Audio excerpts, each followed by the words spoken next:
So we study the incidence of misconduct among financial advisors in the U.S. And what we find is roughly 1 in 13 financial advisors in the U.S. Has been disciplined for misconduct in the past. A surprising thing is the incidence of misconduct among financial advisors appears too concentrated to be random.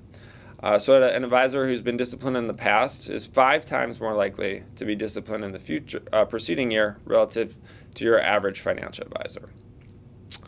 As a whole, it looks like firms are relatively strict in disciplining misconduct. So roughly half of financial advisors that are disciplined for misconduct are separated from their firm in the upcoming year. However, the industry as a whole seems to undo some of this discipline. So of those financial advisors that are separated from their firm following misconduct, roughly 44% are reemployed within the preceding year. So that means in total, 73% of advisors who are disciplined for misconduct remain active in the industry in the following year. Given that this is publicly available information and that past misconduct predicts future misconduct, well, why is this surviving? Why do these financial advisors continue to be employed in the industry? So we find evidence suggesting that this is driven in part by consumer sophistication.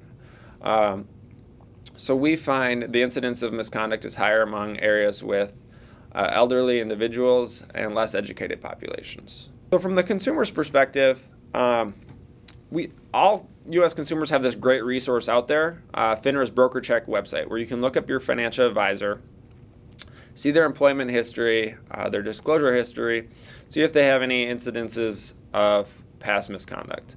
So I would encourage all consumers out there to look up your financial advisor, or if you're thinking about hiring a new financial advisor, go to the website, see their history, and then have that conversation with your financial advisor.